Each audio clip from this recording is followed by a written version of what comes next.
How are you? I'm kind of in the dark. It is very late. Let me see. It's literally 5 minutes to 1 a.m. I guess it's backwards, but it's 12:55 a.m. I have to go to bed. It's Sunday night, and I haven't done a live in forever. I have been having a crazy, crazy past 4 months. I was looking for a new apartment relentlessly because the people who bought my house wasn't my house. The people who bought the house I lived in. So I lived where I was for 9.5 years. I'm going to get to Lindsay Clancy, but I just wanted to share this. I lived where I was for 9.5 years. The lady that owned the house for 8 of those years, I liked her. She was great. She never raised the rent. She was just a good, I mean, she wasn't like the best, but she was certainly not the worst. So this guy fucking bought the house, and even though I lived in a rent controlled apartment in a rent controlled town, his intention was to get rid of us so that he could basically flip the apartment. So for the past year and a half, he's been harassing me with all these different various stupid, not legally valid reasons to try to evict us. And wait 1 second.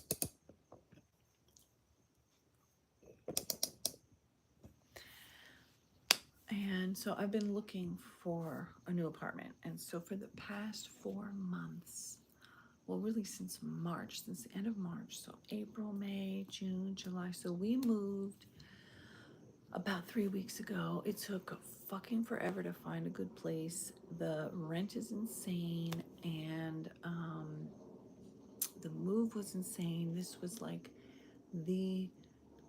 because I lived where I was for 9.5 years, we had so much stuff. And when we moved, hi, Mr. Possessive, how are you? I'm gonna be on just briefly because I wanted to get my thoughts out about Lindsay Clancy, but I'm just sharing about where I've been. So, because where we lived, we were there for 9.5 years. We had half of a garage, we had half of a basement, and we had so much shit. So, I gave notice for July 31st, but then we actually moved into this apartment. We moved in July 16th, but then I had 2 weeks. Oh, thank you. So I had 2 weeks where I had to keep going back to the other apartment, and the movers ended up leaving so much shit. They left all my mirrors, they left like a couple shelves, and then there was so much stuff that we ended up not needing, not wanting to take. Hello, Pro Gamer plays Roblox.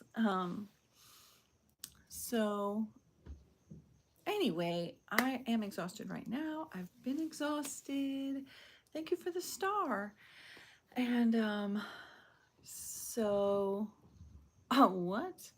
So yes, so I have been completely like not making videos. Well, that's not true exactly. I've been making a ton of videos, but they're like literally my private videos that I've just been talking about, like every single apartment that we went to see. I recorded it, and then I would talk about how I thought about it, how I felt about it. There was a couple apartments that I applied to that I really didn't want. There was this one apartment that I really, really wanted, and then for the first time in my life, they were like, the realtor said that the landlords wanted to meet me, like in-person interview, which I was like, that sounds fucking crazy. And I met them, and they were fucking insane. They were this really old couple. The woman thought that she knew me from 13 years ago, which wasn't true. And you didn't recognize me. I know. I my room now is just like plain. Look, I don't have any of my lights. I do have this cute light. I know I don't have my cute lights. So like I said, we just moved. It's been 3 weeks, but it's only been like a week really that I haven't been running back to the other place. The same town, but across town. So yeah, I've been just like everything is still in boxes pretty much. And then when we moved in, the washing machine was broken, the washing machine and the dryer were broken, and the fucking tub was broken. So it took 2 weeks. Like the fucking guy was trying to say, "Oh, I'll just give you a rubber mat," and I'm like, "A rubber mat is not going to fucking fix a broken tub, motherfucker." So thank God he did have a guy come, and it took 2 weeks. It was like taking forever. The guy finally went and bought the fucking tub. He bought the wrong tub. So the tub that we have is like a left side drain. And if you know anything about tubs, they're not just reversible because the back is like hollow on the inside. So that ended up taking like 5 extra days. There is a shower in the basement, but it's like this little box. So thank God we were able to actually like take showers. However, it was kind of gross. I mean, it's not gross, but I felt gross doing it. And we got a new washer dryer, but that took about a week. So that like really, like, I have been discombobulated. Like everything's all over the place. I don't know where anything is. I thought we would be a lot more packed than we actually ended up being by the time the movers arrived. So they ended up throwing so much stuff into random boxes with no labels. And then they just like put things wherever, like instead of actually putting the boxes in the rooms where they were supposed to go, they just put like a bunch of stuff anywhere. So anyway, that's what I've been up to, plus working like crazy whenever I can. And in like 3.5 weeks, my kids are going to be going back to school. But so has anybody been watching Lindsay Clancy since the Karen Reed trial, which I am one of the few people who think that that bitch was guilty. I think that she absolutely killed Karen Reed in Boston.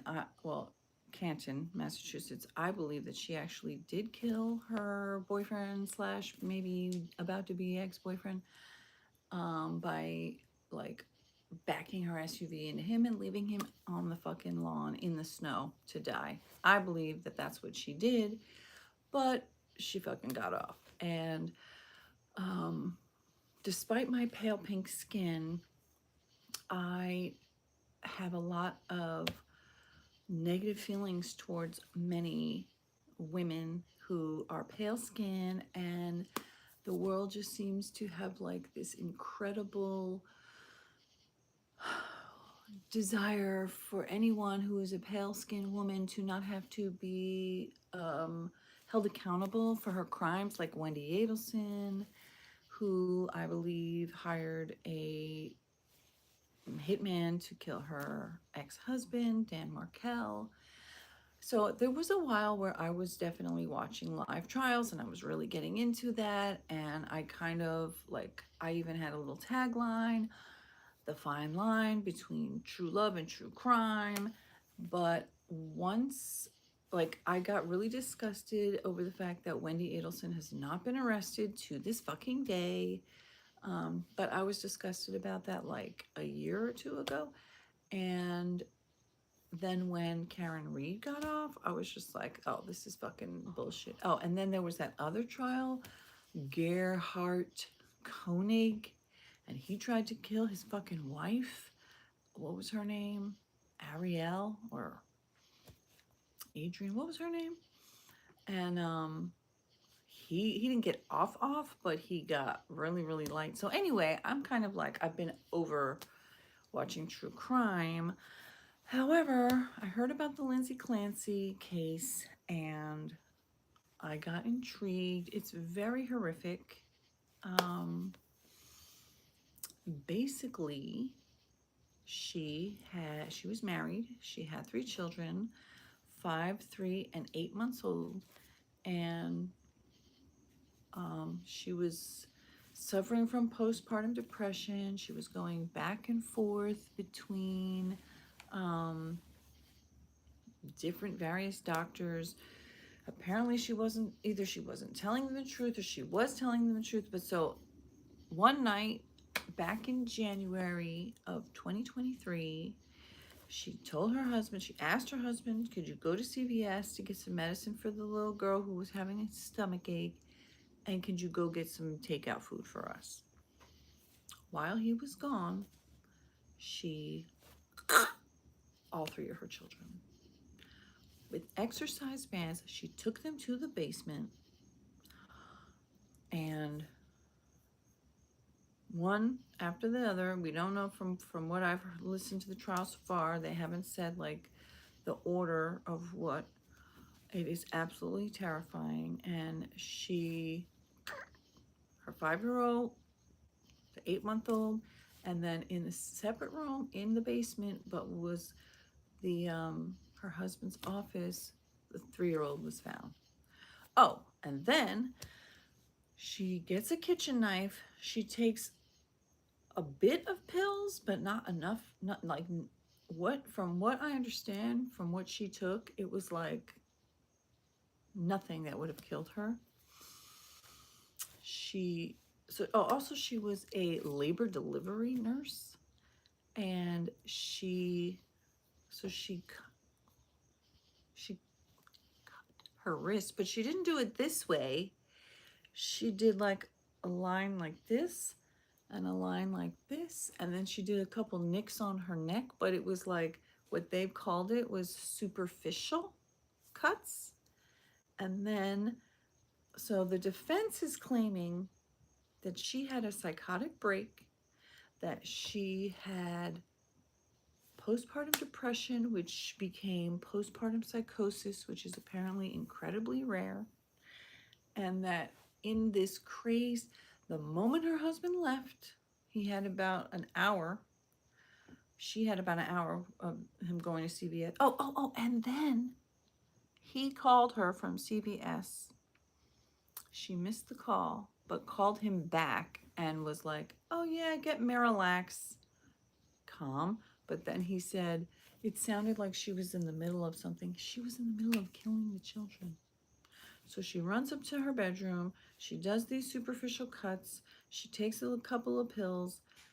She locks the bedroom door, and then apparently somehow she wiggles herself out of the window, is dangling from the window, and I guess so the prosecution thinks that she was trying to make it seem like she was gonna herself, but she really wasn't. But because it was January and it was in Massachusetts, the ground was frozen like concrete. And when she fell, fucking bitch got paralyzed from the waist down, which I have zero. I'm like, good. That's the least that should have happened to you. Now she's pleading not guilty by reason of insanity. Her husband left Massachusetts 4 months later, moved to New York. He's remarried, but it's been 3 years, so he remarried sometime this year. Internet trolls are out here claiming he was drugging her, he killed the kids, he convinced her it was her, and he was having an affair and ran off to marry that lady 3 months later, which is all a lie. So there's all these crazy psycho lies out there. And so my opinion is that it was premeditated, because she planned it. She told him to leave. She knew exactly where he was going to be, exactly how long it would take. And the paralyzation is the least karma could do for her. Exactly. And the other thing that really pisses me off is in trial, which is happening current, I think it's been about 2 weeks of trial, and there might be another a month or 3 weeks of trial. so one of the doctors who did the autopsy on the baby was explaining about everything. And from what I understand, I've been watching it on STS, Surviving the Survivor. And apparently she couldn't see the pictures because they were only showing it to the jurors. But so she put her head in her hands and she's going like this. Looked fake as fuck to me. Fake. Who cries like this? Like, it just looked so fake, and you couldn't see her face at all. And she was making these really loud sounds, which you are not supposed to do. Like, I understand it's traumatic and all of this stuff, but I don't think she's actually traumatized. I think she's traumatized by the fact that she might go to jail and that the bitch is in a wheelchair. And maybe I sound cruel, but you fucking killed your kids, bitch.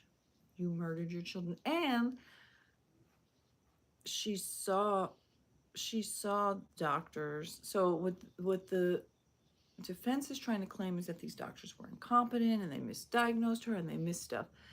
What the prosecution is showing, I think, is that no, she was jumping from doctor to doctor. She was either lying to them and telling them half truths, or she really was not psychotic and she planned this.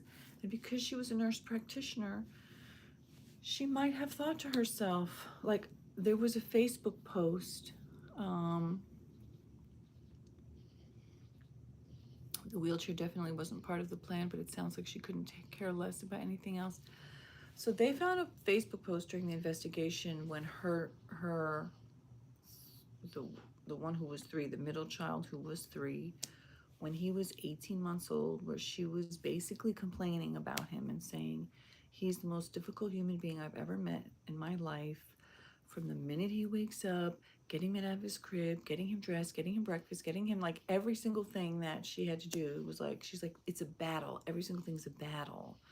And then she finishes the post like, every little basic daily routine is a battle.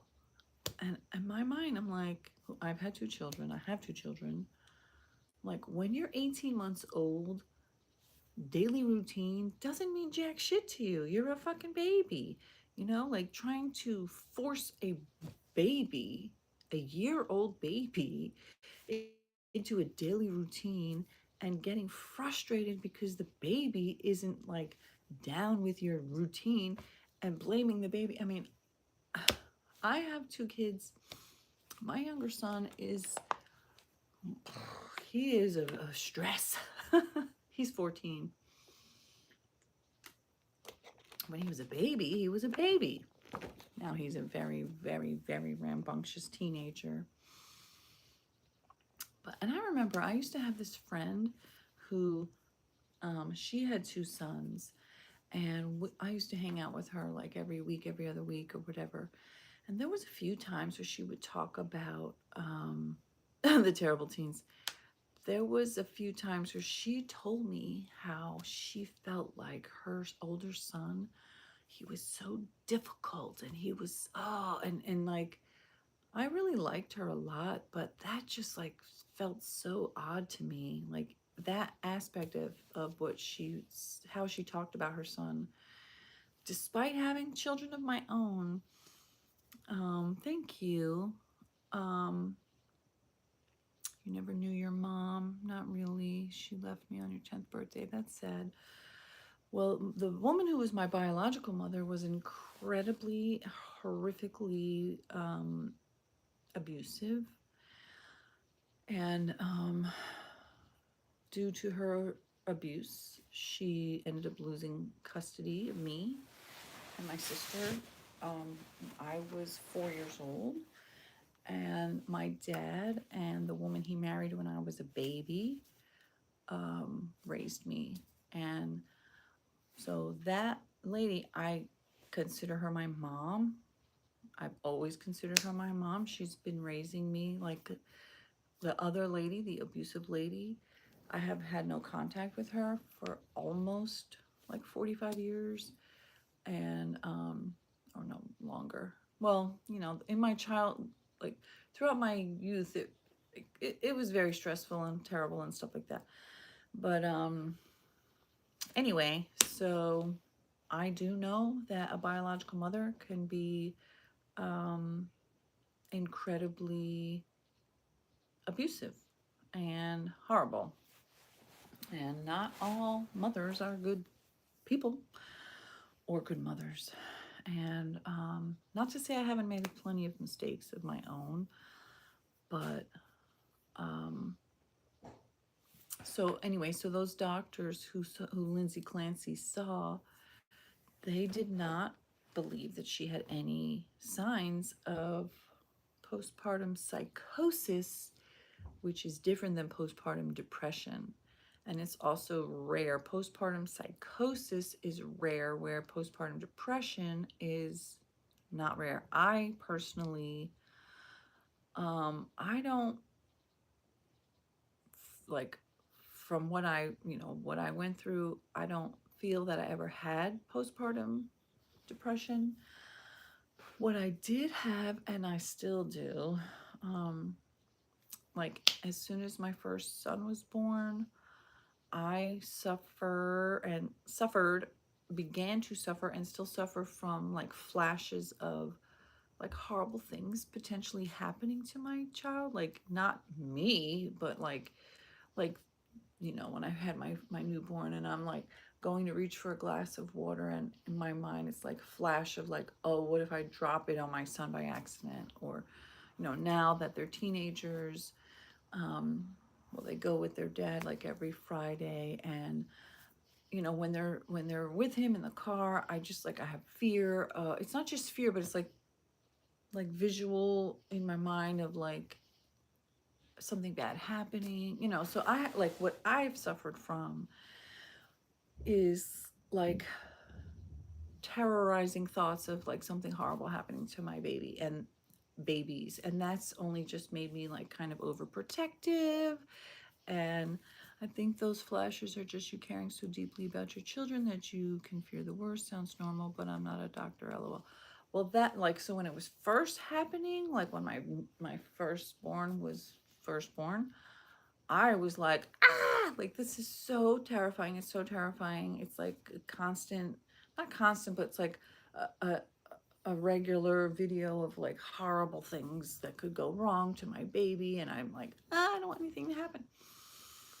But then I started to kind of rationalize it, like, this is just my brain like alerting me to danger so that I, do things to keep my baby safe from harm, because I don't want anything to happen bad to my baby.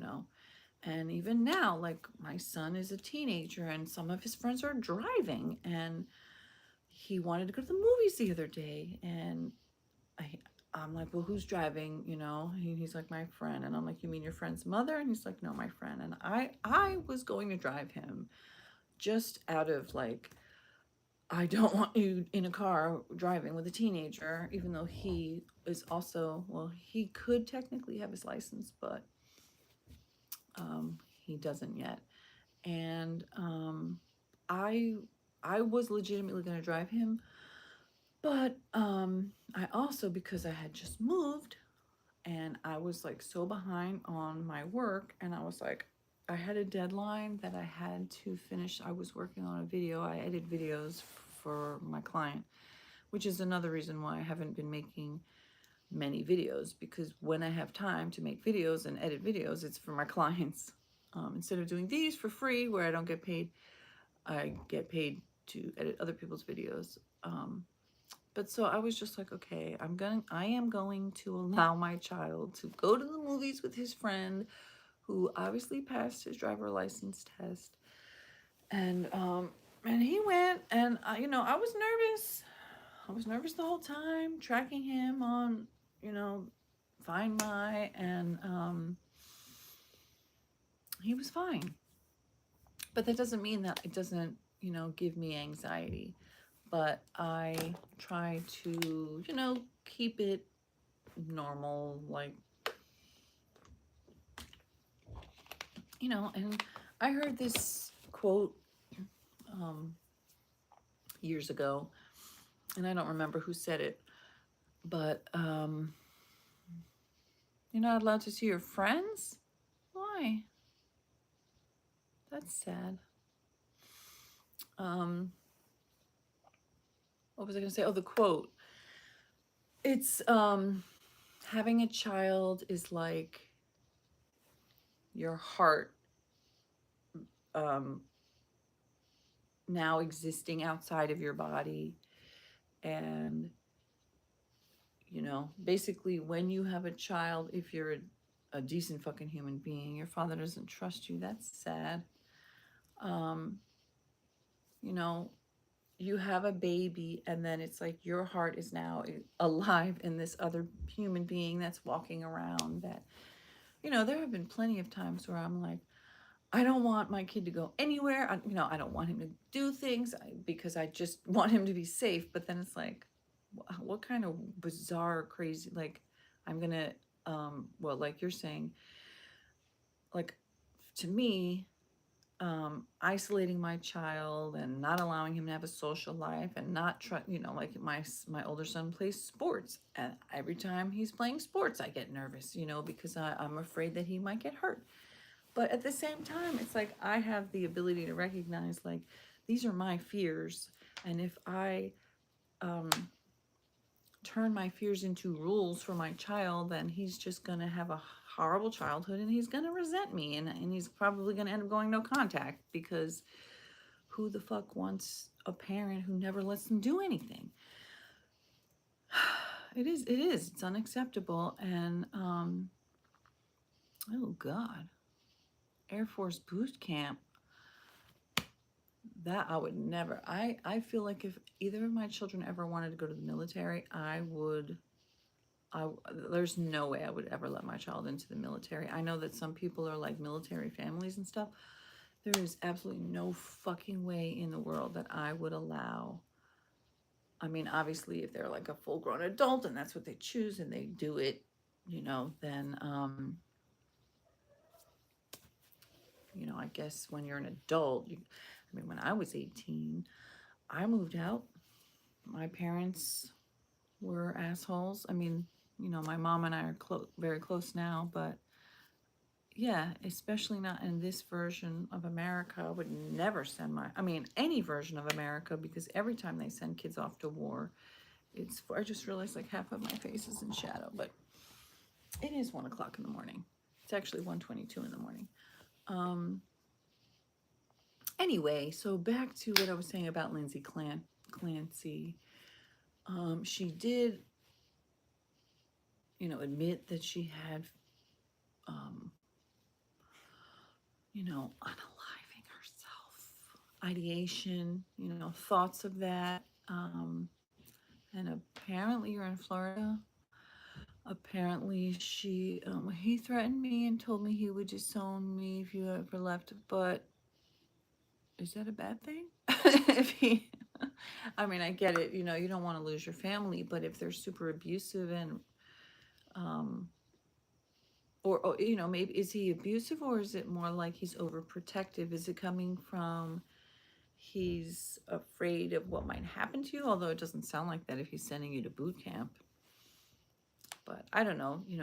People are fucking weird, and he's in control over your money. How do you have money that your dad is in control of? There are a lot of awful people out there who happen to have children. Um, well, if your parent is abusing you, then I really hope that you have a trusted adult that you can get some help from. A teacher, a therapist, a friend's parent, um, because that's just not okay. And, if you're 18, then you're technically by law an adult. So you might need to find a job and move out. That's what I did when I was 18. My dad was, um, when I was younger, he was such an arrogant asshole. Yes, seek some help. I mean, 988 is a helpline, and it's for suicide, but you don't have to. You're leaving in 10 days. Well, I hope that you'll be safe. But there is 988. You do not have to like be in the midst of wanting to hurt yourself to call it. You can call it just if you're stressed, if you have anxiety, if you need some guidance, and you might be able to find something. And then they also have resources, like you're going to boot camp. Well, as somebody who's like, theoretically, I'm super anti-military. I say theoretically because I know there's like all these various reasons for why the military is allegedly a good thing. Although I'm vegan, I'm anti-violence. I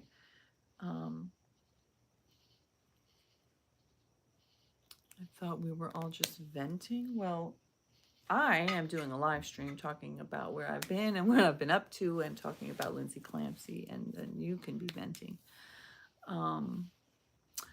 So, well, I hope that you're going to be safe and that you will find something better for yourself.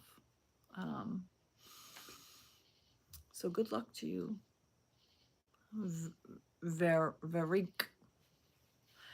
So anyway, very similar to Karen Reed, who had a crazy wave of support. And some of it was like a bot farm. Some of it was, what was that word? I talked about it a bunch and then I forgot the word. Astroturfing. Astroturfing is where somebody with money can pay for, it's like multi-levels. Astroturfing is basically a non-organic wave of support for something. It could be for, let's say, an artist puts out a new song, and so they astroturf support for the song. And it could be somebody like Karen Reed, whose defense team pays somebody, and there was like Turtle Boy. And so astroturfing is, some of it is paid people who are commenting in support of the cause. Some of it is what's called sock puppet accounts, where it could be a team of people, and then each person on that team has, let's say, 10 accounts or 20 accounts. And I saw lots of them when I would watch videos about the Karen Reed trial, or watching the Karen Reed trial, I should say. And you would see, like, let's say, I'm going to just make up, like, let's say, free Karen Reed 1, and then free Karen Reed 2, free Karen Reed 3, and it's all the same person. So you've got 10 or 100 people who each have 10 to, whatever, I don't know how many you could possibly have, different YouTube accounts, and then they're like logging on to each different one. Let's say they're watching the stream of a trial day, and then you see all these comments and support and support and support, but it's really a lot of fake accounts. And then there's also the bot accounts that are literally bots. And then there are, because of the sock puppet accounts and because of the bot farm accounts, there are real people who will then start to sympathize. And then so some of it is real people commenting. So I personally believe that a huge aspect of why Karen Reed got a not guilty verdict was because of this astroturfing campaign, where an enormous wave of people got incentivized to support her because of the bot farms and the sock puppet accounts. And then there was all those people with the pink and protesting and stuff. Okay, so like I said, artists can do that, and maybe a new movie's coming out. And so, this astroturfing thing is not only for, somebody who is on trial for murder. However, I do believe that that's what Karen Reed used some of her money towards, and Alan Jackson's expertise. And she had a fucking team of like 5 or 6 attorneys helping her.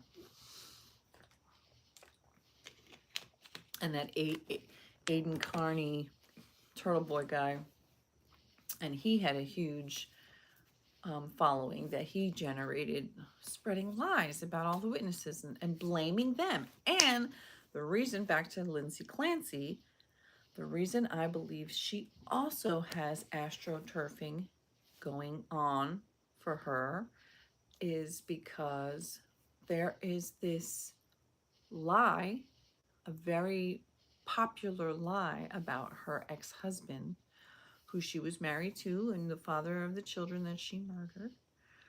Um, what, you fucking idiot? Oh, did you guys forget about my policy, which is ignore, block, and delete? Let's see. Bitch, goodbye. Ignore. What? I had a cute little phrase. Oh, yeet. Ignore, yeet, and delete. That's what. Yes, yeet and delete. It's been a while. I forgot because, when I would do lives before, sometimes fucking idiots, MAGA or, whatever, LGBTQ plus haters, just stupid people. Fucking, they could be bots. They could be 12 years old. I don't know. I don't give a fuck. I don't care. Yeet and delete. Goodbye. um, what was I saying? So, okay, so there is this internet rumor that the husband, who was not home at the time she was doing the horrific things, that he was secretly drugging her, and that he somehow murdered all the children and threw her out the window and then convinced her she did it.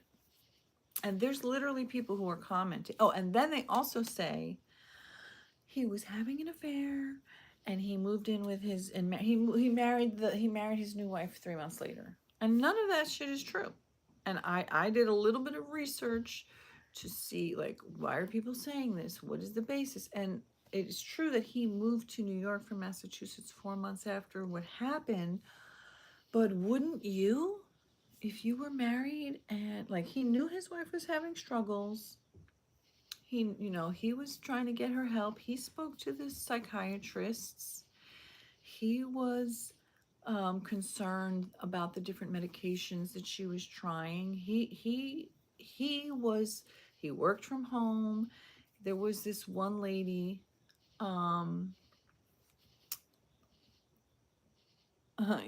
there was this one lady who worked at this gym place that had, I may have just yeeted and deleted that. Yeah. So there was like this gym that had it was like a gym and a spa, and it had a daycare, and they would go there regularly, and it was like a 2-hour limit. You could bring the kids there, but they could only stay for 2 hours, and the parent had to be on the premises while they were there.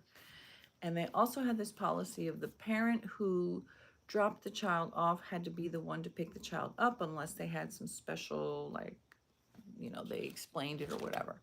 So, what? I thought I yeeted you, you dumb bitch. Oh, I did. Okay.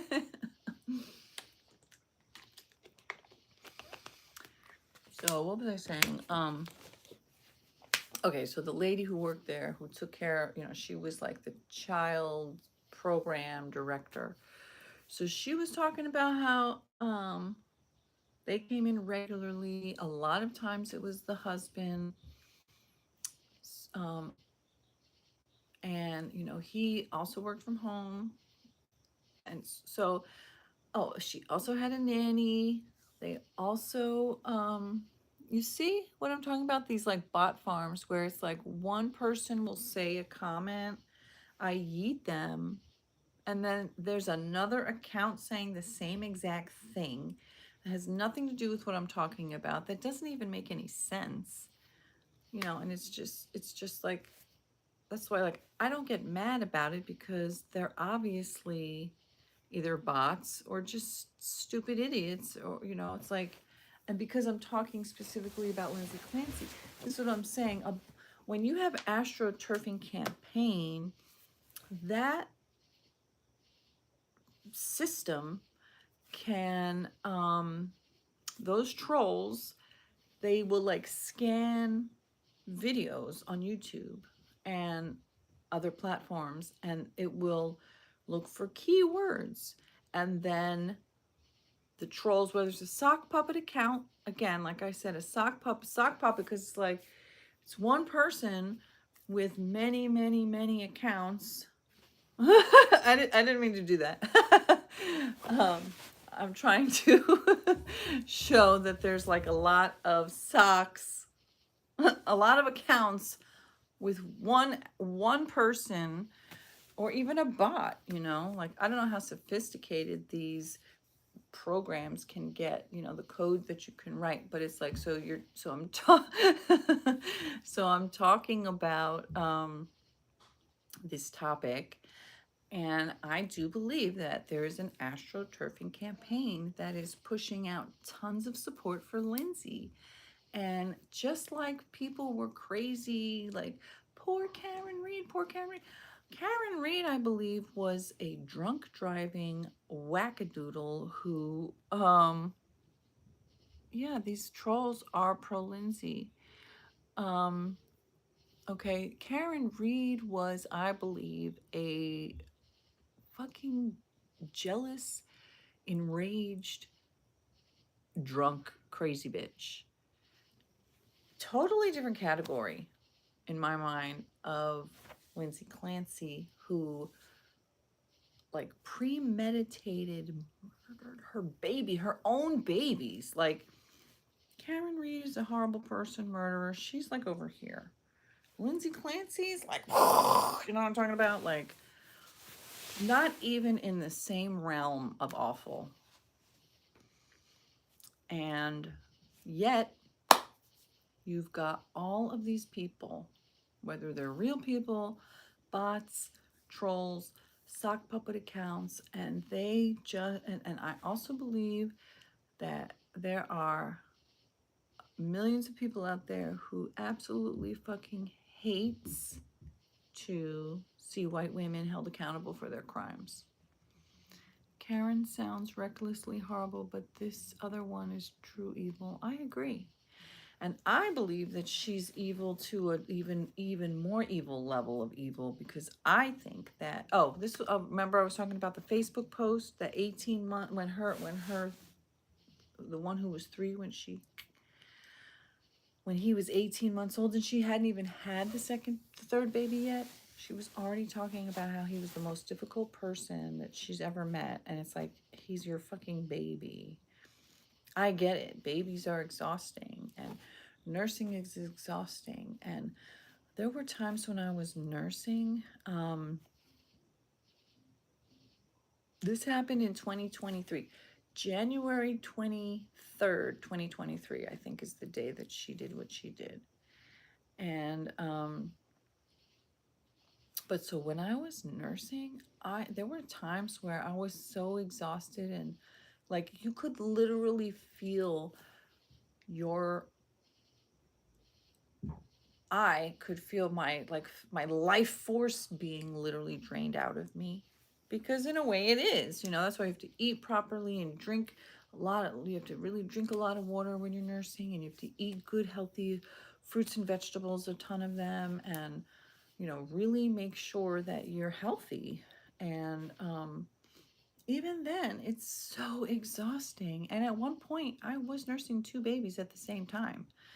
And, you can feel like, I don't want to be touched anymore. And, like there's so many things that go into having babies and raising babies, that it's not like I'm some kind of cold-hearted, fucking, uneducated person. I understand what it's like to have 2 babies, to be exhausted day and night.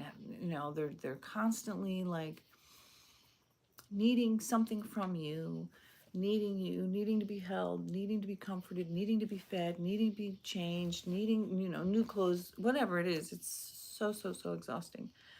However, She also said, Lindsay Clancy said that she could not bond with her third baby. Why she would have a third baby when she had second baby, and she thought that the second baby was the most difficult person she'd ever met in her life. Why would you have another baby? I don't know, but she did. And yeah, so I think that the other level of evil is the fact that I mean, like I said, I do understand it on some level. I also am honest about, despite the flashes of like potential horrible things maybe happening to my babies, like there was a point where when my kids were really little and they were walking, but they were like too young to understand about like, don't step out into the street, which there's like a couple of years of that where your kids can walk, but they don't understand the danger. And I was like, should I get those leashes? It's like, it's like it looks kind of like a backpack or something for the kid, but then there's like a leash attached to the parent. And I was like, I would buy that, but that I could never bring myself to do it because I've seen a couple of them out and it looks so horrible. And I was like, I can't bear to actually do that. So I'm just gonna have to hold my baby really tight. Um, I felt like I wanted to, but I just was like, I'm not gonna do it. I'm not gonna do it. But I also had I did baby wear my children for um, a long ass time. And if you don't know what that is, there are many different, like I had the when I had my first son, I had like the big, huge, long piece of fabric, which mine was called a Moby. I think I had one that was a Sleepy, but so you have your baby and you like do this big, huge wraparound thing, and but then when I had my second son, I found, what was it called? It was the organic ergo, I think that's what it was called, and it was so much better. It was like this thing, you clip it, you snap this big clip, you spin it around. It has adjustable straps. You put your kid in it. You throw the straps on and you click it, and then you could like just loosen the strap, nurse him right in it, tighten it up. Where the Moby one was like, because it was all this huge fabric. First of all, it was fucking extremely hot because it's like a big long piece of fabric wrapped around you like 5 times. And it was just super not comfy, but we did it like for a couple years. I wore that thing, and then I mean I had other kinds too, but anyway, I wore them in that for a long time. I also used to put them on my back. um, and I feel like my kids grew up to be pretty secure because I carried them all the time. I mean, my first son, he would sleep in that, like take his naps for hours, and I would just walk around and do all the things I needed to do in the house or outside with him strapped to me. And I found like he could sleep for 3 or 4 hours in that thing. And of course I was like carrying him, and as he got bigger I'm like trying to do dishes or whatever. And when I would try to put him in his crib or bassinet for a nap, it would take like an hour to get him to sleep for half an hour. I would put him in the baby carrier, and he would fall asleep within minutes and be asleep for hours. I just carry him everywhere. Anyway, I did all that stuff, and because I love them, and I also thought I was gonna have children for a really long time. And so when I finally did, um, all I wanted to do was be home with them, raise them, um, nurse them, cloth diapers, organic food, make my own baby food, all that kind of shit. And wait, excuse me for 1 second, please.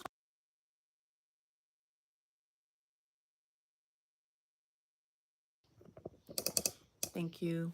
Anyway, so I think that Lindsay was sick of being a parent. It was not what she expected it to be. She had she was a nurse, so she could have gone back at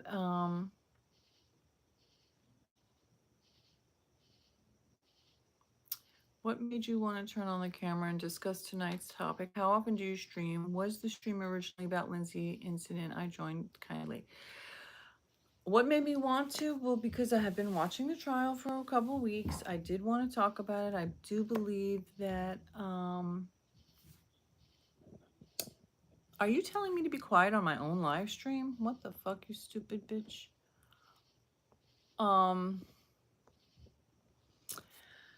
So the title of this video is Lindsay Clancy, my thoughts or something like that.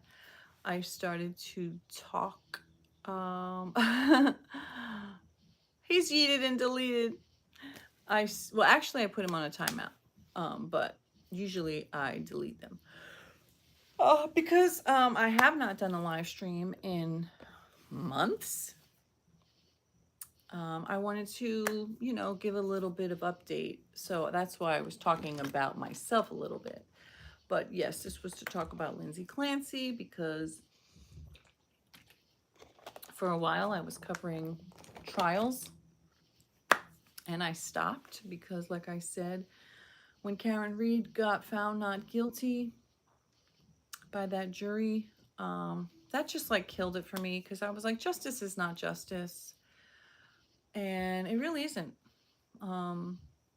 Justice is not equal for everybody. And so it just made me very, oh, thank you so much, Mr. Possessive. So how often do I stream? I mean, it's been a while. You can go back and look at my live tab. You can see my videos. I used to do like edited videos, long form edited videos. That was like basically what I used to do. I was originally talking about, thank you. I used to talk about like manifesting your specific person and dreams and like fulfilling the dreams you have in your life, but also understanding and learning how to retain your dreams you have at night more, and also learning how to heal from trauma, which I've had a lot of. And but then it shifted where I started to realize that the only specific person you should be manifesting is yourself. And so that shifted to that kind of topic, like learning how to love yourself through learning how to like yourself. And how do you learn how to like yourself? By allowing yourself to do the things that you like to do, regardless of what other people in your life think. Like maybe your dad, for example, like maybe there's something you really like to do, but he thinks like you shouldn't do that. You should do something else. And so maybe you've been trained to not like the things that you like, or to not like yourself because of what you like. And so I like to teach people, really just through talking about my own journey, like how to love yourself through learning how to like yourself, through learning how to let yourself do the things that you like, because when you do the things that you like, you will start to like yourself more, and then you will start to love yourself. And it can be a very long, years long, lifelong process. I also am kind of Buddhist, and so I have some videos where I talk about there is a teaching called the Lojong slogans, Lojong, Lojong slogans, and those were created by a teacher called Atisha. This is like long time ago shit. And those slogans, these 59 slogans, were in Sanskrit. And then there were multiple Buddhist teachers who translated those slogans and translated the meanings of the slogans. And I read like 3 different books about that. And so I have a few videos where I talk about the slogans a little bit. And so somewhere along the way, I started to get into true crime, but specifically like current things that are happening, live trials. And so I talked about, Dan Markel's murder and some of those trials, and I did like research type videos, excuse me, and then I talked about Sarah Boone's crazy fucking ass. I talked about Karen Reed. I think there was a couple more, but then I just got like, justice is fucking bullshit, and it turned me off. It made me so grossed out about this so-called justice system. And then I was like, I am pouring my heart out and like time and energy making these videos and not making money. Like $18 a year is not gonna get you shit. So it was like a passion. It was, my videos were always a passion project. And actually, if you want to go back and see me when I was fit, way fitter than I am now, you can go to my other channel, which is Cat Dancing and Stretching, which is linked to this channel. So there I had like almost 5,000 subscribers. I was monetized, and hold up, I am doing a video. Okay, I'm coming down. My kid who should be sleeping. Oh, thank you very much, Mr. Possessive. I'm actually, because of like running around looking for apartments and spending every waking moment that I wasn't looking for apartments or taking care of my kids or doing my basic chores, trying to do work to get paid, I have been neglecting myself and my health for like the last couple years, and I'm not at all as fit as I was or as I want to be. It's hot. It's hot. I turned off the air, but now I'm getting hot. Good night, sweetheart. You know what? I saw books on the table. No, not that. Not that. It should be in my room, but it's not. Well, maybe it's a little messy. I'm pretty sure it's not in my room. Sorry, guys. My kid is here. I'm actually doing a live for the first time in like forever. I forgot what I was saying. Something about thank you. Hardly perfect, but there's no such thing as perfect, honey. Imperfectly perfect. So, I just now I haven't been making videos regularly because when I have time to work on YouTube stuff, I have to get paid. So, I edit videos for other people, and I would like to do more videos more regularly, but there's only so much time in a day or a night, like look at it. It's a Sunday night. It's almost 2 a.m. I have work in the morning. I have a PowerPoint presentation due tomorrow. I have a video. Did you find it? No, I think I'm going to get one. What are you taking upstairs? And something else. Crackers. I am a social media manager and a video editor. And then I also do I have a couple of clients that I do other stuff for. Like one of my clients is a very incredibly successful executive who flies around the world for work all the time, and she has a couple of different properties, and I help her do various things with that, and then I have an attorney that I work for, and I do various little things for him. My main client is the one that I edit her podcast and her social media stuff.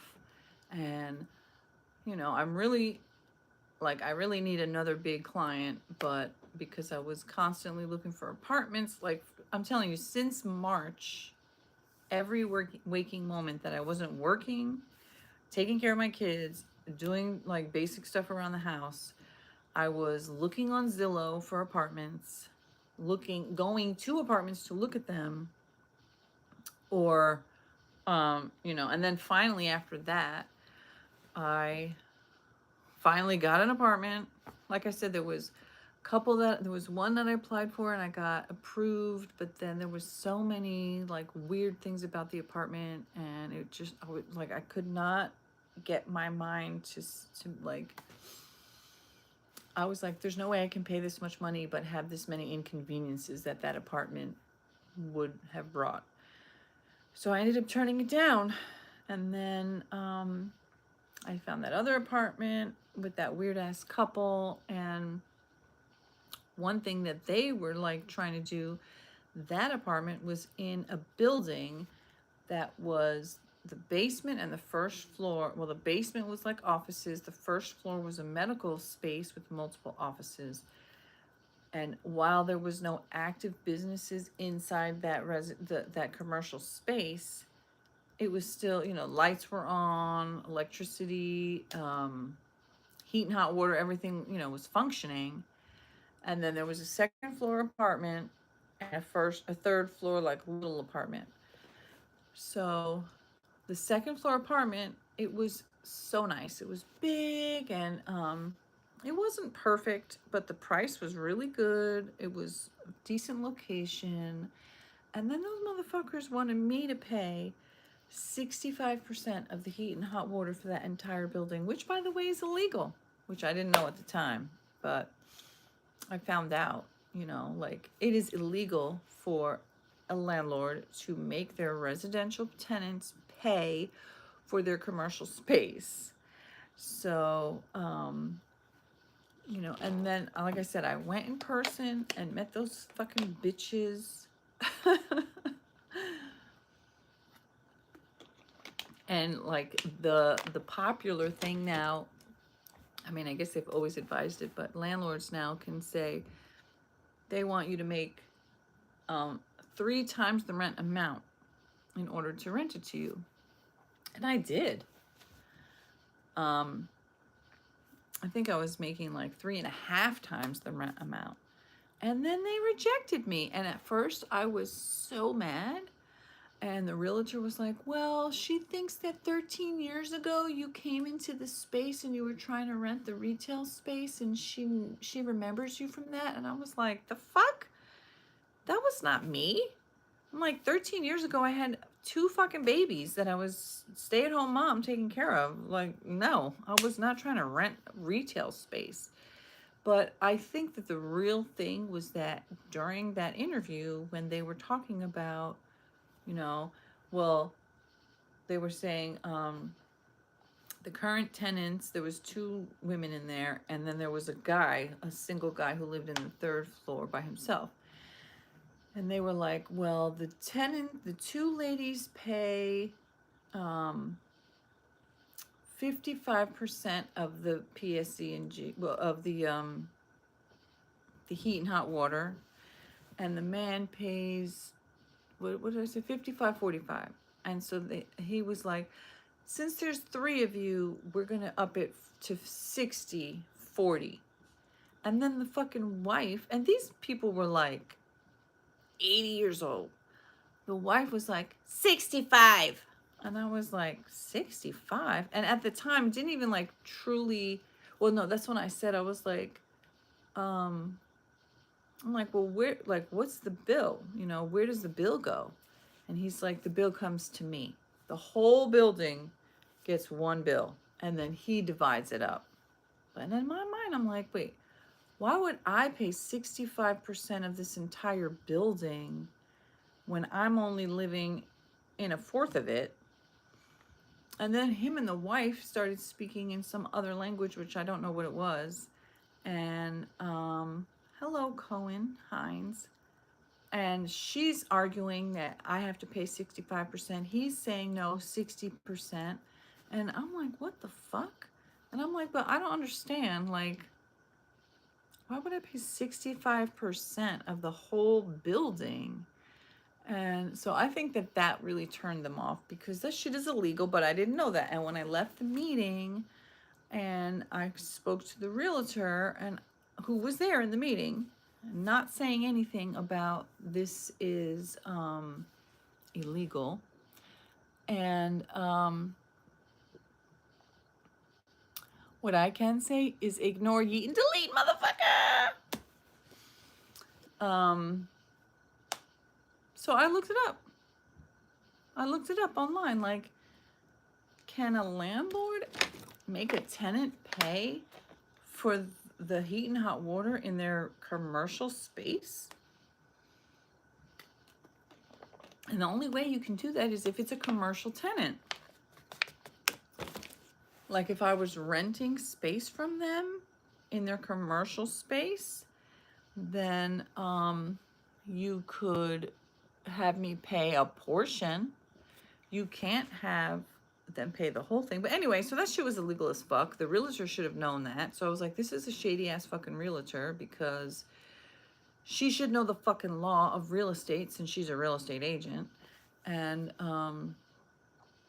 you know, so I actually, it turned out to be like, thank God they fucking rejected me, because if they had said yes, I would have been like, oh yay, and then I would have, I mean, I probably would have found out before I like actually signed the lease. Yeah, bad vibes. Actually, you know, and afterwards when they were like, when they said no, well, they came back and they were like, so I showed them that I made more than 3 times the rent. Then they came back and they were like, we want a full year of bank statements from you, which is absurd. But I was like, okay. So I didn't give them obviously like my bank account numbers and all of my transactions. I just showed like the, you know, you get your bank statement and it has like ending balance for the month.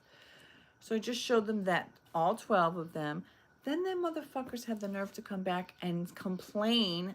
First of all, they were like, what's Capital One? Is that even a real bank? And I'm like, what? I Googled this shit. That shit has been a bank since the 80s, okay? I mean, I knew it was a real bank, but I'm like, I didn't realize it was that old of a bank. So I was like, what are they talking about? And then they were mad that I didn't show them my transactions. Like, how fucking intrusive and inappropriate and illegal are these motherfuckers? Like, and that's when, you know, and so after I sent the 12 months and the realtor called back and she's like, they want to see the details. They want to see your transactions. And I said, abso-fucking-lutely not. No way. And so that was the end of that. And thank God, you know, I mean, and then I got really nervous for a while because you know, like I said, I kept seeing apartment after apartment after apartment. There was a couple more that I had applied to, and I didn't want them. I really didn't want them, but you know, there was one that the kids really liked, and I absolutely fucking hated it. I applied to it just for them, and then, but there was, like, literally while we were there was somebody who had, you know, was leaving from viewing it. Like, we had to wait outside for 5 minutes before we could go in because they were still viewing it, and they applied.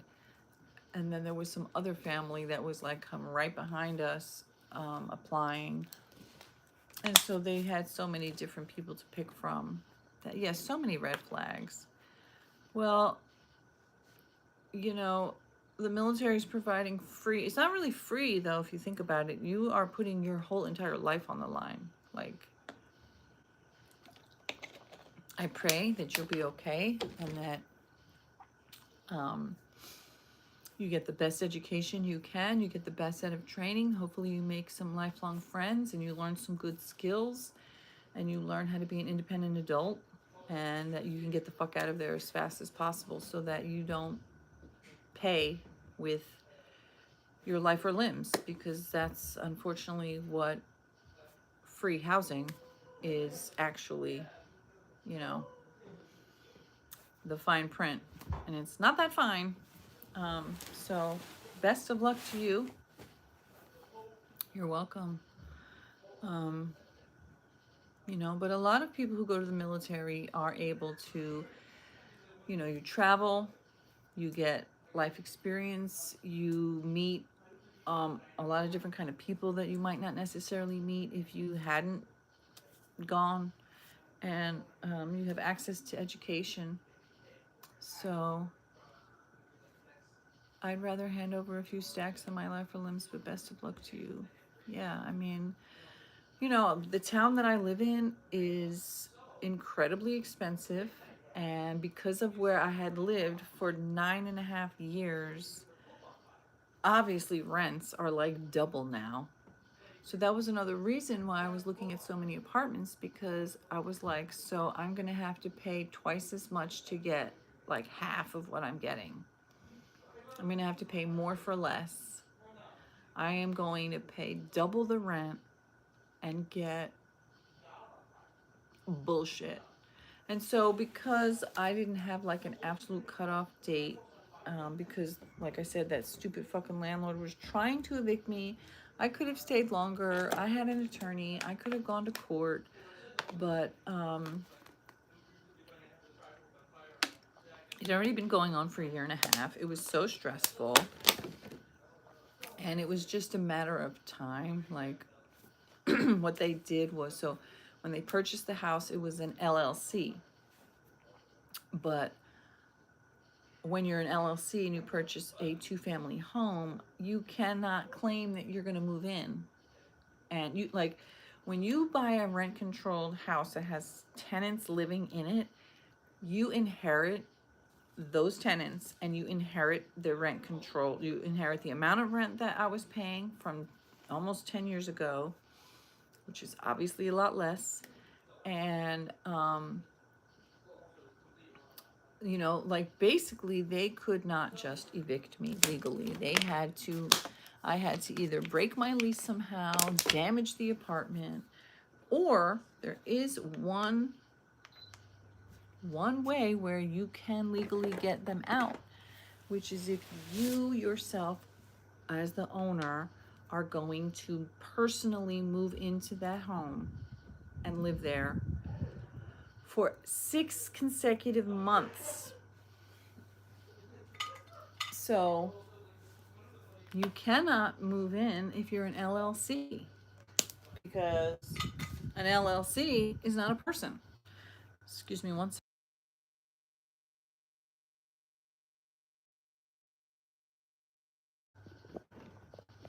So what they did was they transferred the deed, they transferred the title into 2 different women's names. However, doing the research that I was doing and the attorney that I had, we found out that, actually I found out, the 2 people who he listed as the new owners are fucking employees of this so-called LLC. So all the shit he was doing was shady. They never gave me an address for where this so-called thing was. And but like I said, it was so fucking stressful. So I was looking and looking and looking with the intent that, you know, I'm not gonna move. I'm not gonna just jump into some crappy ass apartment that costs double what I'm paying and is half the fucking, you know, what I have. They don't have an actual, like, they have no basis to evict me. But, you know, the attorney told me that now that they had changed it to 2 people, you know, he was like, we can go to court. They're going to have to prove that they actually intend to move in. They're going to have to prove that it makes sense for them. Like, for example, one of the ladies listed has a business, like a well-established business in another town far from here, that would not make any sense that she would suddenly move to this town when her business is all the way over there. So I had a very good chance that I could go to court and get more time. And, you know, the attorney told me there's a possibility I could even get like a 6-month, like he said, even if the judge grants them possession, which means they can move in, I could potentially get a judge to grant me like 6 months extension because of like the hardship, the financial hardship, and finding a place and all that stuff. I hope this new place is legit. All these shady characters sound like a headache. Oh, such a fucking headache. And I don't even know for sure if these people are legit. Like I said, we've only been here for 3 weeks. The day we moved in, they said we are replacing the dryer. A new one will be there like in a week. And then I found out that the fucking washing machine was broken too, and I had to go back and forth with him, and he was acting like an asshole about that. And it's not actually the owner, it's this guy that the realtor told me was the property manager. But then when I'm going back and forth with him, trying to explain to him how this fucking washing machine is broken too, it was from 2014. And then he's like, I'm not the property manager, I'm just helping out. The property manager's on vacation. And I'm like, okay, well, who is the property manager then? And you know what that fucking bitch wrote back? There is no property manager. So you just outright lied to me. And I'm like, you are the property manager. So what shit are you trying to pull here? But then he fucking finally agreed. He had some guy call me, and I explained the problem, and he's like, fine, you get a new washing machine. These are like basic shit that is supposed to be, it's not like optional. When he was like, I'm gonna give you a rubber mat to cover the fucking busted, it was crunchy. It was a crunchy tub with tape and holes. I'm like, are you fucking kidding me? I'm like, a rubber mat is not gonna fix that bitch. And I'm like, it is the law to provide a safe, like, to code tub and washer dryer. And now I have a problem with the dishwasher too, and the fucking fridge. The fridge seems to be leaking some weird. Hi, Steven. Oh, I missed you. And you just popped on, and I've been on for over an hour, and it is 2 a.m. and I am gonna have to go to bed. And so I am sorry that I missed you, but I hope that you watch the replay if you're interested. I'm just talking about what's going on with me and talking about Lindsay Clancy, who I don't know if I've said this, but I think she's gonna get off.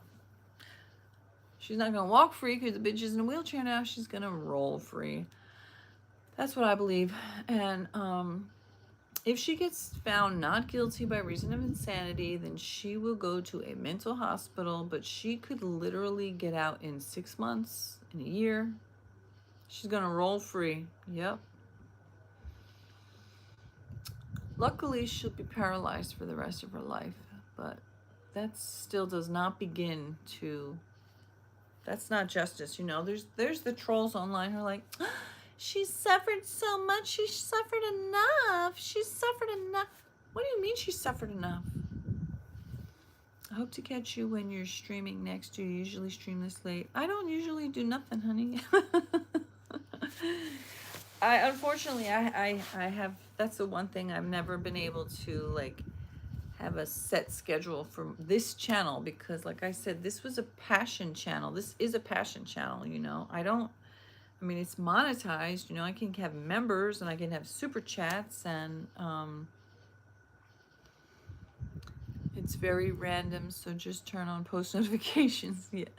Unfortunately, a lot of the time on the weekends, I'm like working, and I basically I have clients that pay me. I work for them, but I am like an independent contractor, like 1099. I have 3 main clients, and we all have busy lives. It's valid. Yeah. So some people, this is their income. This is their job, where they are content creators, and so they have a set schedule, and whether it's every day or multiple times a week, and exactly what time, and this is what they do for their job, and they get paid. And if I could get paid enough to sustain myself and pay my expensive ass rent and my expensive vegan organic meals, I would love that. There was a time where I was making videos almost every day,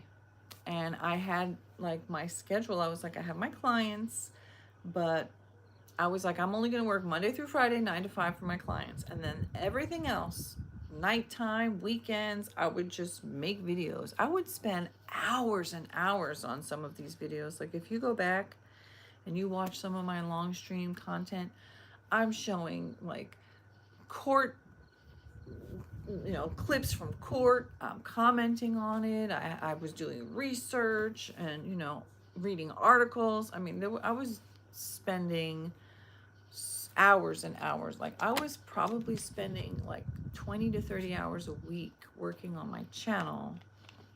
And my topics were just, you know, for whatever reason, my channel just wasn't really getting traction. So, you know, um, I'm not super sexy. I don't talk about like, you know, clickbaity things. Um, you know, I sometimes I have unpopular opinions. You know, when Karen Reed trial was out, there was like, so I used to follow a lot of, thank you. I used to follow a lot of attorneys, and I would watch the trials on their channels and listen to their commentary. Thank you. Oh, I'm so glad. Well, you know what? I have a few spoken, like guided meditations to help people. Um, I have like, you know, your wealth is good meditation. I think I have one about like learning to like yourself. I have some nice ones on there that you might find um, uplifting or motivating or just like warm and fuzzy. So I hope that you check it out and maybe something will inspire you or just give you hope for yourself. I really hope the best for you, and I'm sorry that you're going through what you're going through, but hopefully you'll find some good role models out there for you who can actually positively impact your life. So, anyway, you know, at some point I realized like I am pouring so my heart and soul and time into these videos, but I was like, I'm losing money because the amount of time that I'm spending doing this, technically, cool. That's cool that you're into meditation. You know, I was like, technically, I could work nights and weekends and get paid. And so that's what I started to do. And unfortunately, my channel had to take a back seat.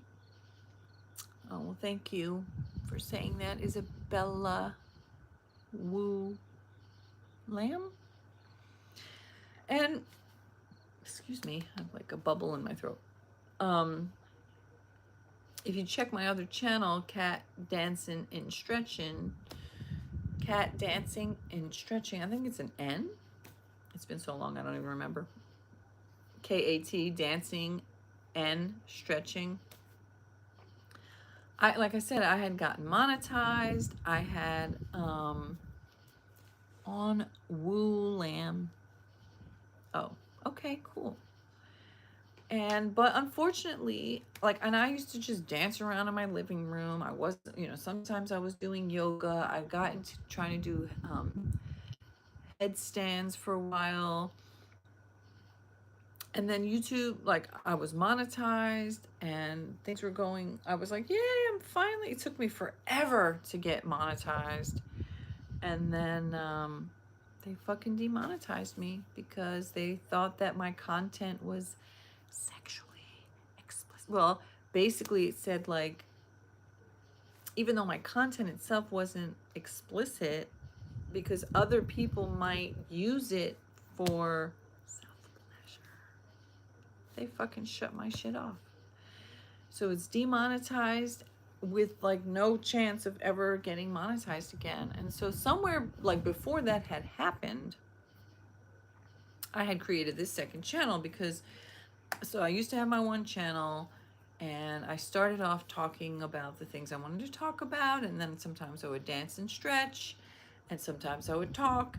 And so at some point I was like, you know what? I think these are like two totally different kind of channels.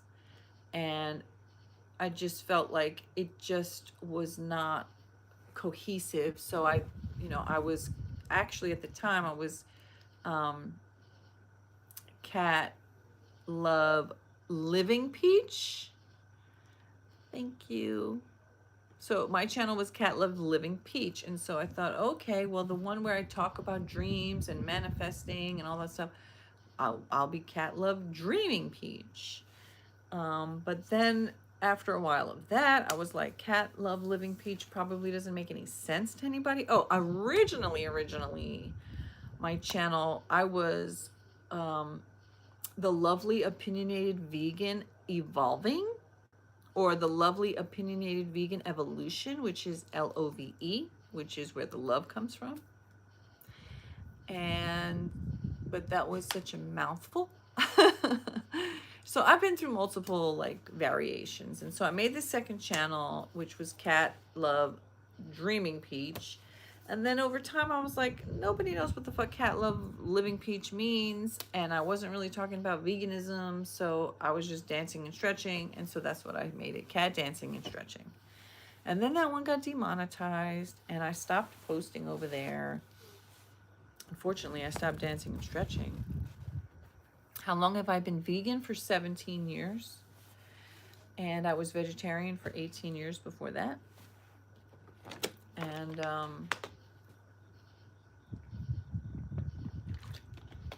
vegan for life, baby. I had a blog. So I have a blog called livingpeach.com. And Living Peach. Peach is the word acronym? So Living Peach actually stood for me. Whoa. Living Peach was, what the fuck does that mean? Living Peach stood for me living my purpose, my energy, living aligned, living with my purpose, P, energy, E, actions, A, chakras, and my heart all aligned, which is PEACH, which is peach. So I was Love Living Peach because I was the lovely opinionated vegan evolving living aligned, my purpose, my energy, my actions, my chakras, and my heart all aligned. Okay, honey, I might be gone when you come back because I'm getting off in a minute. And so anyway, that's what, so if you, my Living Peach blog is still there. I haven't posted it over there in forever, but so for like 7 years I was writing and researching about veganism because I became vegan.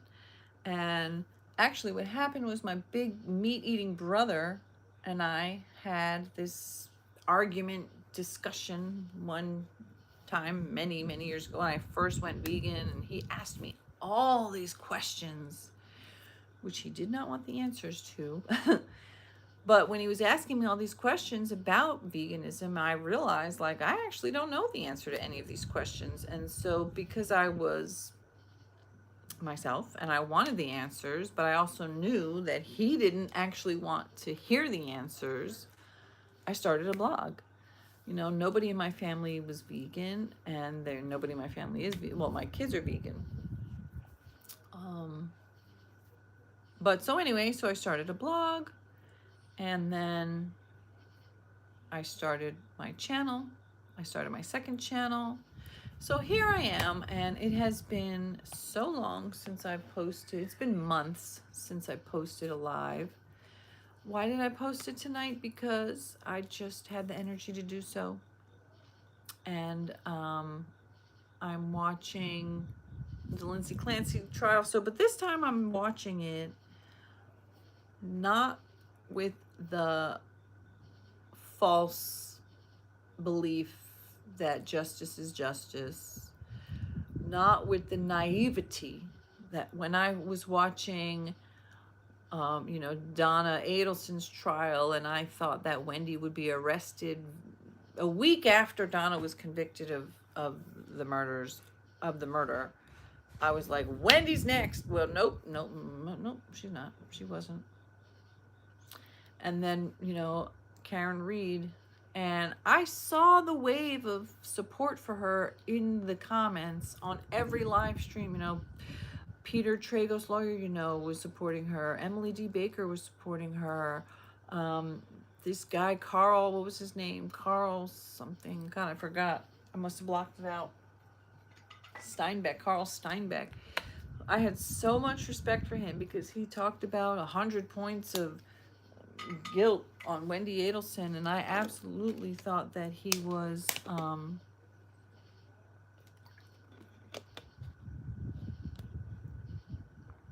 well, that's awful. Sorry to hear about that, Isabella. um,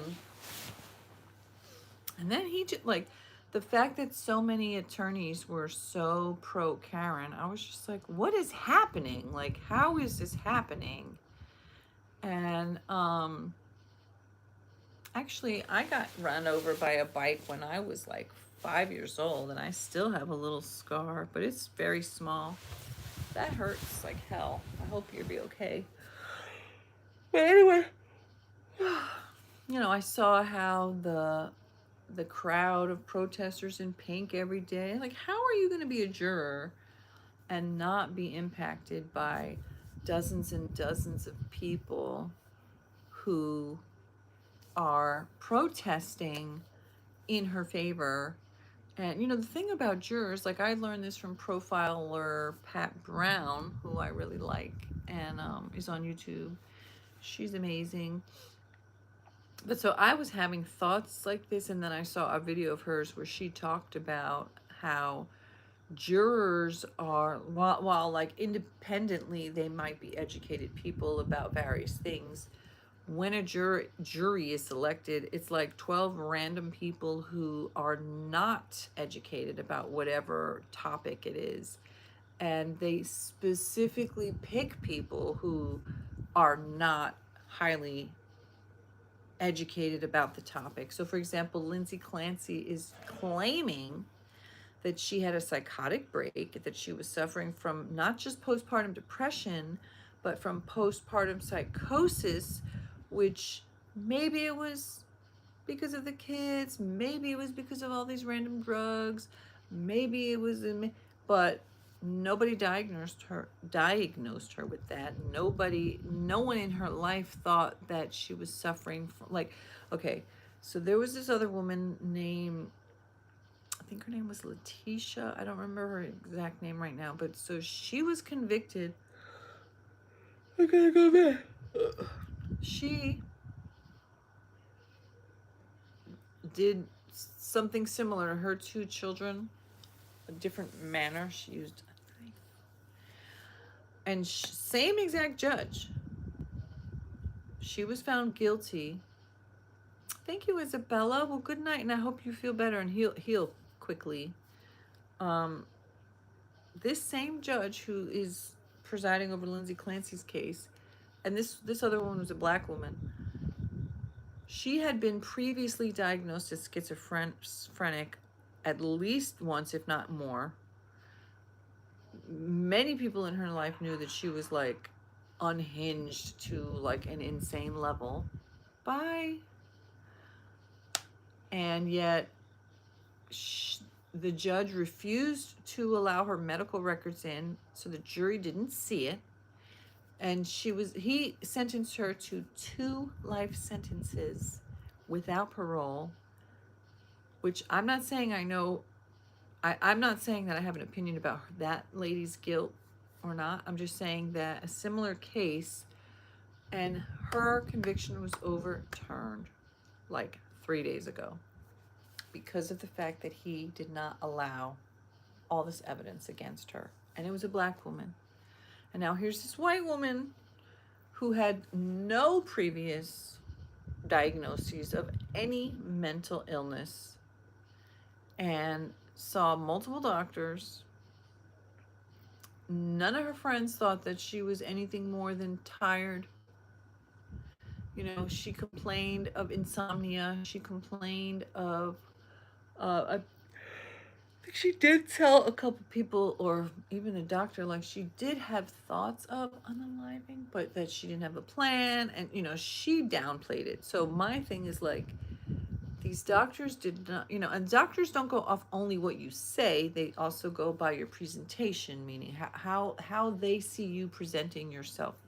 They go off of what you say and how you're acting, and is it congruent? Is it congruent or incongruent? What you say matches how you're showing up is congruent. What you're saying not matching how you're showing up is incongruent. And they felt like you're a nurse, you work in labor and delivery, you know about postpartum depression, you know about these specific drugs. They felt that she was competent and coherent, and the things that she was saying matched how she was behaving. And she was basically, you know, I think she checked herself into this mental facility, but after like a day and a half, she was like, I gotta go. She didn't go to the therapy they offered her. She didn't follow up. You know, it's just, there's so many things where I feel like she was creating a story in preparation because she knew what she wanted to do, which was to unalive her 3 children, which is what she did do when she sent her husband out of the house, and that was her chance. She claimed she heard a man's voice saying, "Kill the children, do it now. This is your last chance." But she'd never told anyone before or after that she heard auditory hallucinations. So for me, it's just not believable. It's just not believable because it's incongruent. What you're saying you experienced, but what actually happened, you planned it, you were meticulous, you did it in a very methodical way. You made sure your husband was out of the house. She even called him back. She missed his call. She called him back and was like, oh yeah, the kid needs Miralax, the kid who she had literally just murdered. And then, so she wasn't psychotic beforehand. She hasn't been psychotic after. She's never been diagnosed by anybody but apparently herself and her attorney diagnosed her. And but this time I am not watching with the naive delusion that the jury is going to see the facts as the facts. Like with Karen Reed, it's like, you want to blame all these innocent witnesses who happen to be inside the house. It was a blizzard and it's nighttime and they're sleeping and the curtains are drawn and it's dark, and when it's a storm, it's pretty loud. You can't hear, like, I did a whole video about like sound, like how far can you hear stuff. And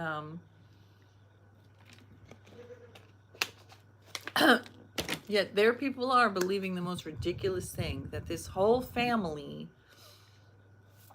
killed their friend on their own lawn or in their basement and dragged him out to the lawn in the exact spot where she just happened to leave him. And people believe this. It's like the trolling online story about like Patrick Clancy.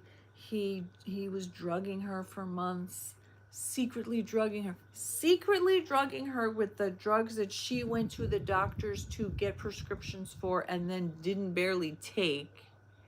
But yeah, like, that's what I'm saying. Like, justice is not justice. People online are fucking crazy and stupid and trolls.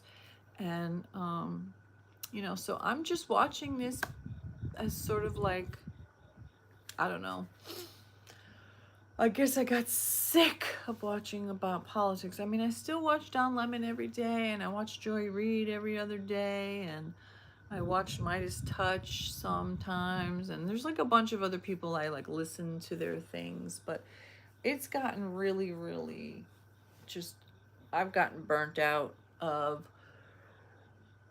horrible, evil MAGA Nazis.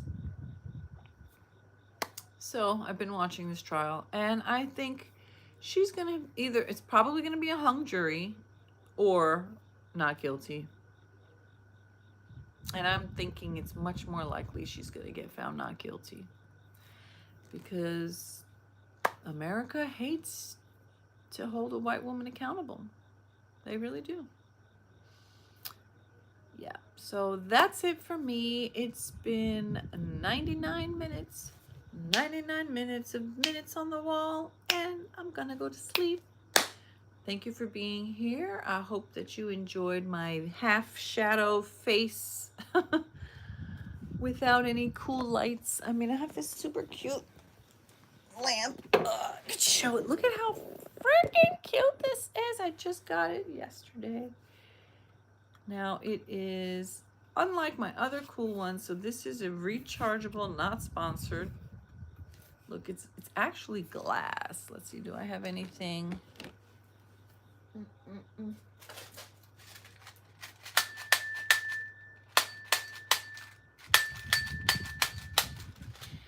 Look at how freaking cute it is. Look, so this is LED lights.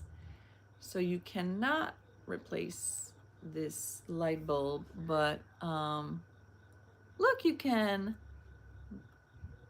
make it brighter and you can dim it down. See you after camp. Hey, how long is camp?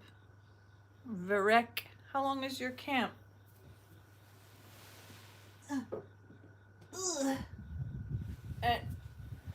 how far away from your wherever you live is it? You don't have to tell me where you live or where you're going, but is it like many states away or is it close by? Almost 8 weeks. And you said you're going in 10 days? You live in Florida. Are you going to do boot camp in Florida or somewhere else? Florida, crazy. Oh, so do you know about the Wendy Adelson? That bitch. That was in Tallahassee. I have to go to Texas. Oof. I feel for you. I feel for you. Well, please come back and tell us how you're doing. And if you don't, excuse me, if you don't see me pop on a live, then just go to one of my videos and comment. I hope everything goes well for you and that you'll be good.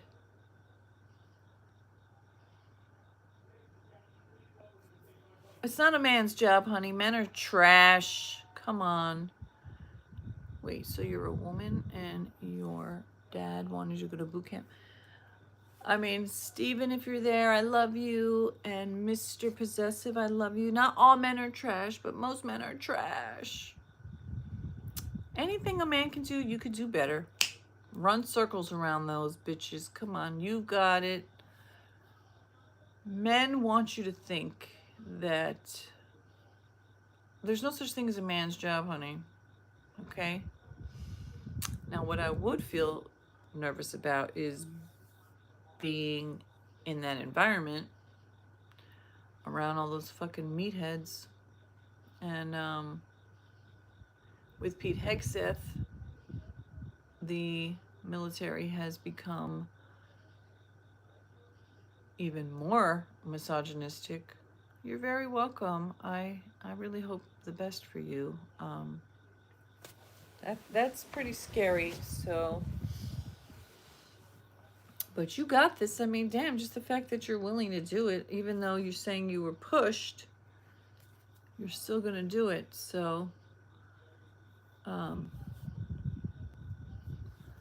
the real men uplift that stance. It's the guys who have a problem with it that you have to worry about. And unfortunately, there's so many. I just heard of all the assault situations and I get worried.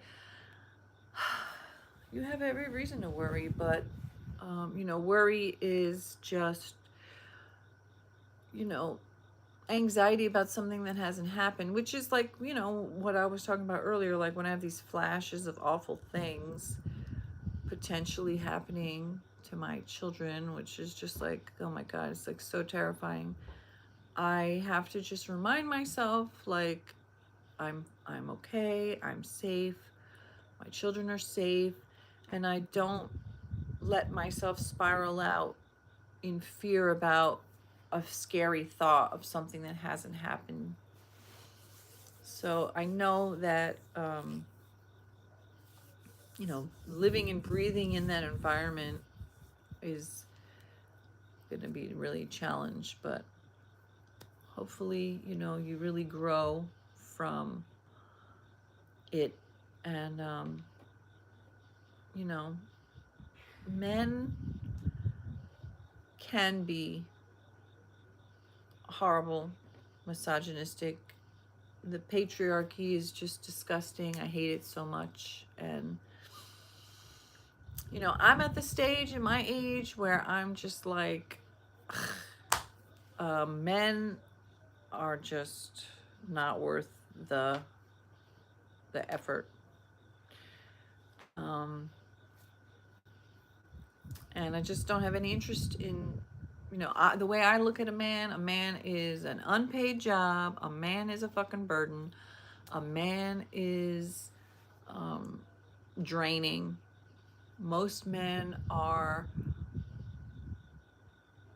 big babies that expect you to wait on them, and ugh, just like, no. I just, maybe I'll change my mind at some point in the future, but like I was saying, I used to think about manifesting my specific person, and then I realized, you know, it took a long time, but I realized that amen, I realized that I am the specific person I should be manifesting, and manifesting is just a fancy word for living, doing, you know. Whatever the fuck you're doing and living is what you're manifesting. It's not some kind of magic thing. It's just, you know, when I was out looking for apartments, I was, you know, I said to my son, like, an apartment is not just an apartment, it's a lifestyle. And he was like, that sounds like a commercial. An apartment is not just an apartment, it's a lifestyle. Well, thank you. And it really is, you know, where you're going to live, what neighborhood, what street. Are you on the first floor? Are you in the second floor? Are you in a building that has multiple units? Are you in a house? You know, what I really wanted was to find, so I lived in a 2-family house, and we were on the second floor, and there was a family on the first floor, and both of us, they had 3 kids, and I had the 2 kids, and we lived in the same, they lived on the first floor apartment, and I lived on the second floor apartment, and we lived there as neighbors for 9 years. And we were, you know, friendly, kind of, although they basically stole the driveway from me, and I had to start. Luckily, my next door neighbor had a spot I could park in his driveway, and I used to pay him for that because they were selfish and inconsiderate, and they took over the whole driveway, which was for both of us. And they gave me, it was annoying with the fucking recycling and garbage bins for years, until I finally bought my own bins and was like, don't touch my fucking bins. But other than that, you know, they were fine. Like, because they had 3 kids and I had 2 kids, it was kind of like sound noise levels was about the same. And so, you know, when you're moving somewhere new, it's a lot. It's so much. And, you know, I had to deal with my kids have school, and there's school buses, but the school buses only run, you only get on the school bus if you live a certain amount of distance from the school. And then, you know, so many fucking variables. So that's part of why I looked at so many apartments. And this is actually, it's a house. It's a standalone house. It was the only apartment I saw out of 27 apartments that was an actual whole house. And it's a small house, but we have our own yard.